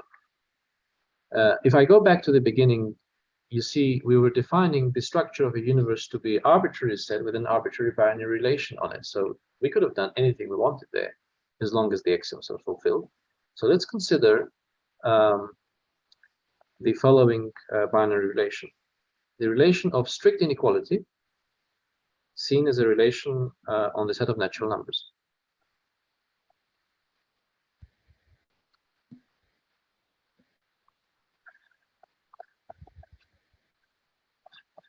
The set of natural numbers n together with strict inequality. And let's examine each of the axioms in this special case.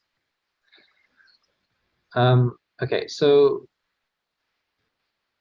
the first axiom will say that things that are strictly less, I'm not going to keep writing that things must come from n, I'll automatically assume that they do. Things that are strictly less than x, so this is U1. That set being equal to the set of those things that are strictly less than y must force x equal y. I think we all agree with that, right?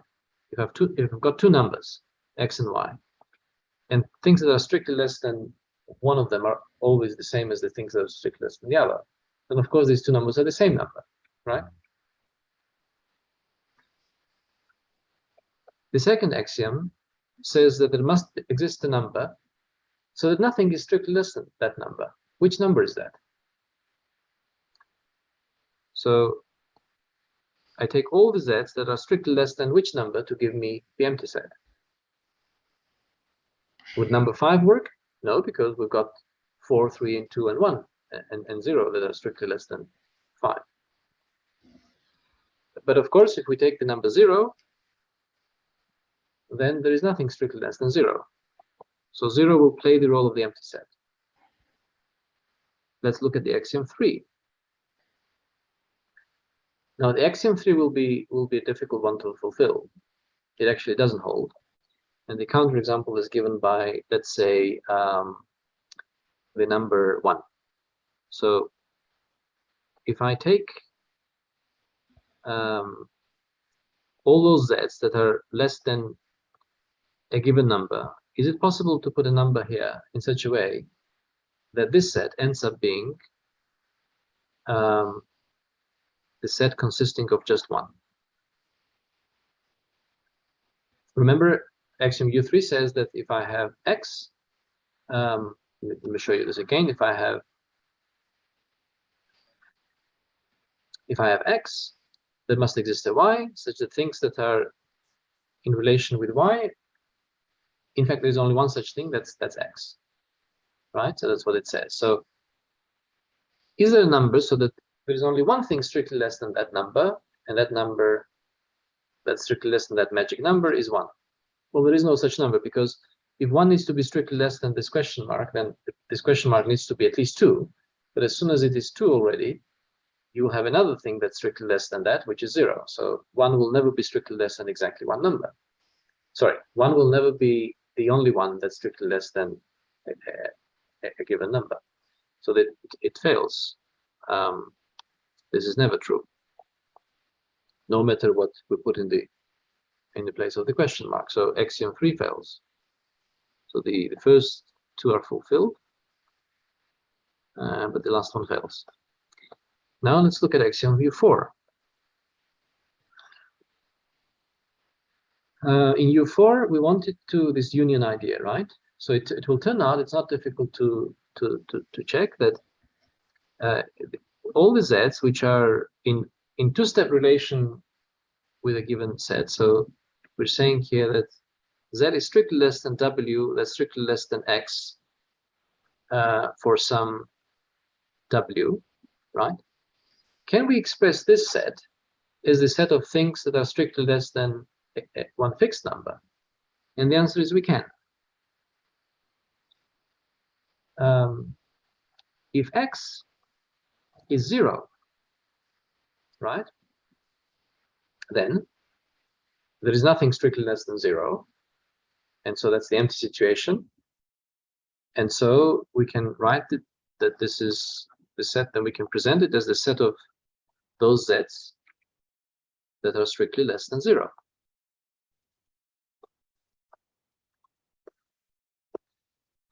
And as soon as x is not 0, if x is strictly bigger than 0, then of course those z's which are 2-step strictly less than x will be exactly those z's which are 1-step strictly less than what? I would like you to please complete that. So what do I put here? So that z's which are strictly less than that number will be exactly the same z's that are strictly less than x in 2 steps.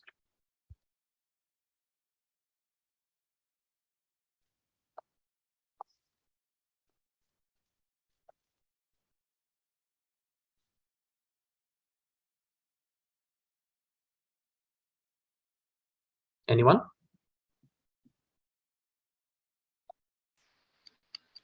Sorry, I don't remember. Every time I try and answer the question, I don't remember what it is. Sorry. You don't remember what the question is? Meaning, like, well, I'm still trying to think of the question. I forget what it was. Sorry. So we collected here all the z's that are strictly less than x in 2 steps, right?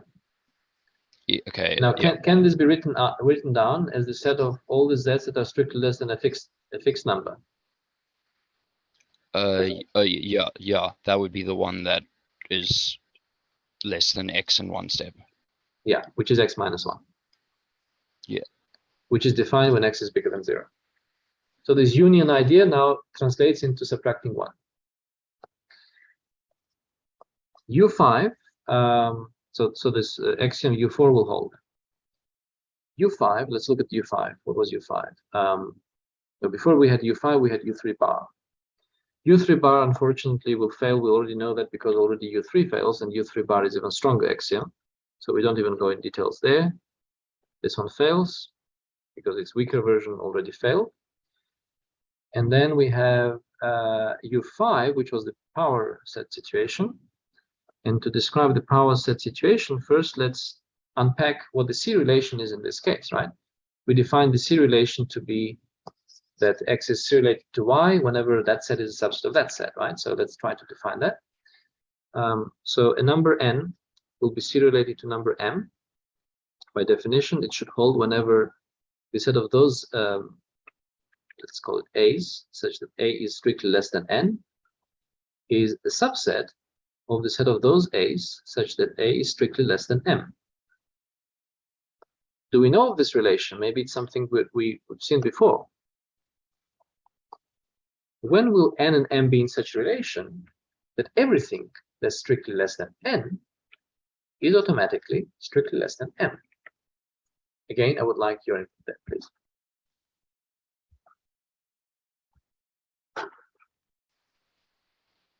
when n is less than or equal to m. Fantastic, yes. So you see, if the strictly less relation is our element relation, then the subset relation becomes lesser equal relation. How beautiful is that, huh? Okay, now we need to see what... Sorry, Yeah? so in a sense, does that kind of create the so-called triangle inequality?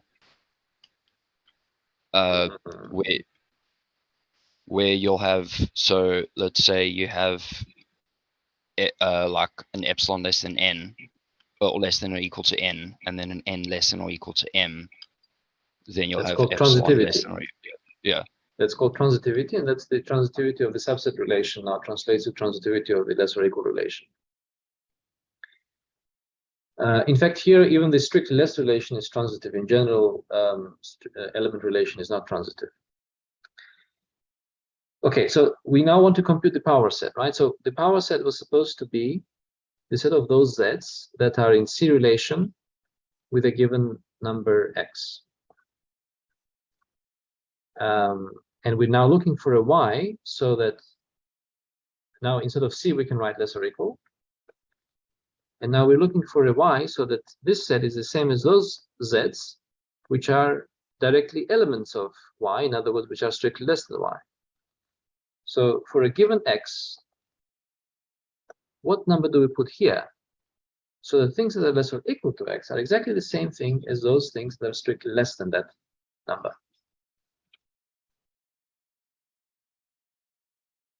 So this is our power set. Now this is the collection, the set of all the z's that are less or equal to x, in other words, subset of x. This will be the set of all z's that are elements of my power set. I want to figure out what the power set is, because being a subset of x is the same as being element of the power set of x. So now the question is, what is that such a number that things that are strictly less than that are exactly those that are less or equal to x? X plus 1? Exactly, x plus 1. So you see, a very, very interesting thing is happening here. Union became -1, well, adjusted -1, when it's 0, it's still 0. And power set became +1. And of course, we know that -1 and +1 are kind of inverses to each other. And in fact, there is a beautiful sense in which power set and union will end up being inverses of each other. But unfortunately, we will not have time to speak about that today. Might be an inspiration for you to look at as an original exercise. So that's U5, power set becomes +1. So you see, Chad, power set is something quite simple after all. It's just adding 1. And the last axiom was this restricted comprehension thing, which will be in trouble there. So this also will fail.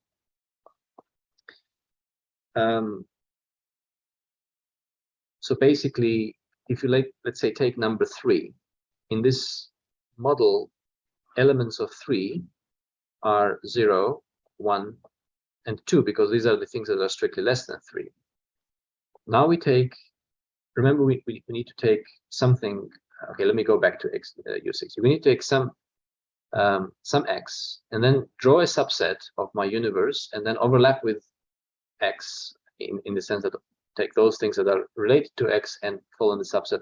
And that blue area, the overlap, should still be something that defines an object in the universe. So I take 3, expand it into its elements, which is 1, 2, 3. Then I overlap it with, let's say, this set S, which contains 2 in it. Remember, S needs to be a subset of the universe. It doesn't have to be an object in the universe itself. So we can just take any collection there. But then the blue area will be just this thing. And we do not have any number such that things that are strictly less than that are exactly the number 2. For the same reason, it's exactly the same problem we encountered here, right? So U6 also fails. So the natural number system is very close to being a universe of mini-sets. It breaks 2 axioms, the restricted comprehension axiom and the pairing axiom. Otherwise, it fulfills the power set axiom and the union axiom and the other axioms as well.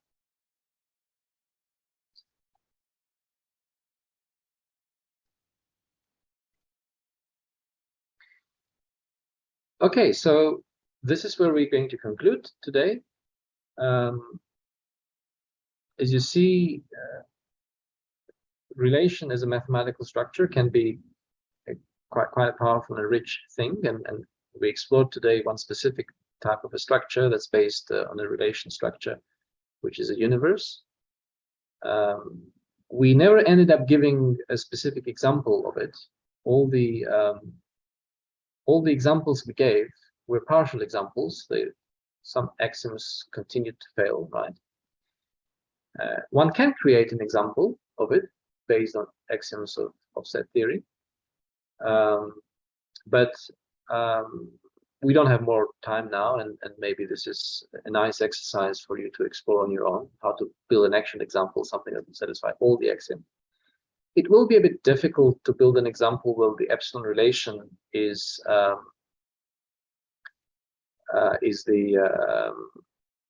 some other relation other than the element relation. And if you try to build an example with the element relation, it will still not be very easy. It will be a bit of work.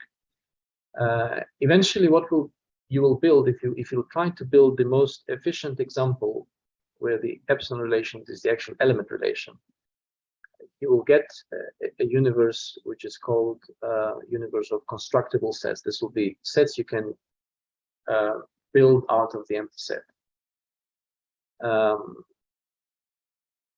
However, you don't need to necessarily, because we never imposed the axiom of existence of infinite sets, you don't need to encompass in there all possible constructible sets.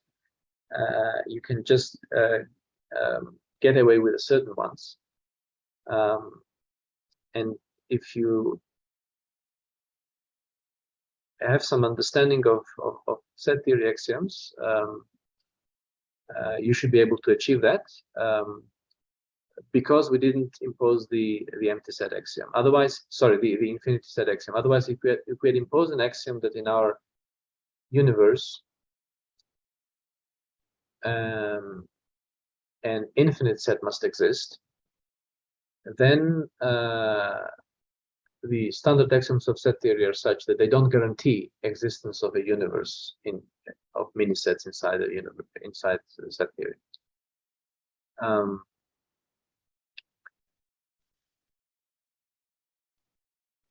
Yeah, maybe I mean, I'm thinking about it a little bit now, but maybe I should actually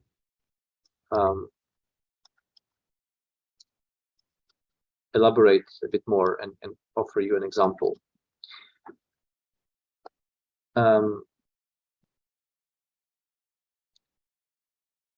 So the idea for getting, at least let me tell you an idea for how to arrive to an example. So the idea would be to try to take this example and expand it as much as necessary to make the two axioms that didn't fulfill U3 and U6 and U3 bar, to actually get them fulfilled.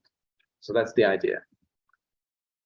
If you think carefully about these axioms, basically what, I mean, about the structure we were talking right now, basically what they suggest is that every set n, right, if I write the set n out in terms of its elements, so what are the elements in this situation? There are things that are strictly less than n, right? So there will be all the numbers that are strictly less than 0. So it will be 0 all the way, well, 0, 1, 2, all the way up to n minus 1, right? So these are the numbers that are strictly less than n. So you can kind of think of it this way, that in this universe, you only have these kinds of sets of finite sets of numbers, but the ones which go from 0 and go all the way, they include all the numbers up to n minus 1. And the reason why U3 and U6 didn't, well, and U3 bar as well didn't hold, is because we were not able to kind of take some portion of that, that's basically the restricted comprehension picture now, take some portion of that and that to be a set as well.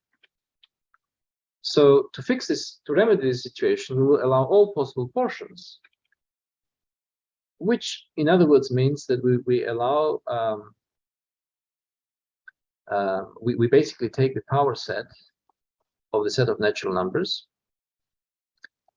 with the usual element relation, where the set of natural numbers is defined this way. So 0 is defined as the empty set, and every number n is defined in terms of the previous numbers. So it's a recursive definition as the numbers, as the set of numbers from 0 to n minus 1. So if we adopt this definition of the natural numbers, then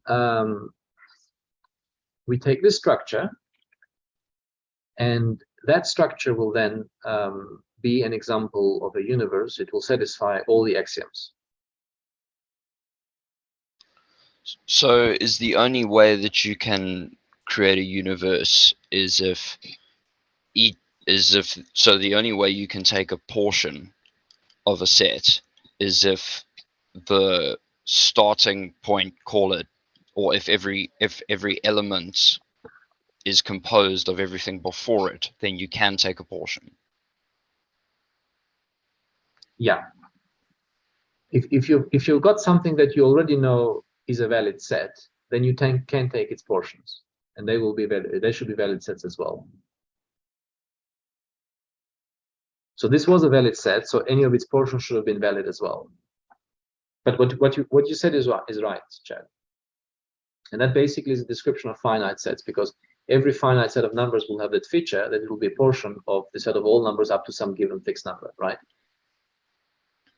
So the only way I can take 2 on its own is if 2 is created of everything before it.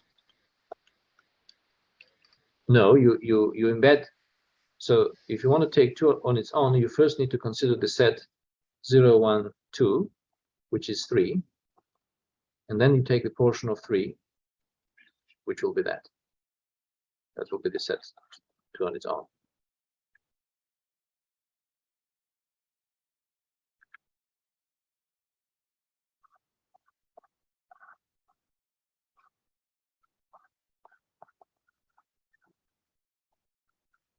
I don't think I've explained this well enough.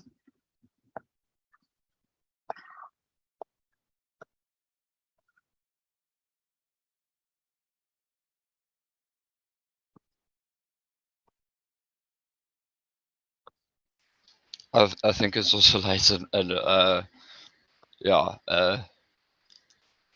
I've been given a lot of things to think about. It as also thank you, Professor.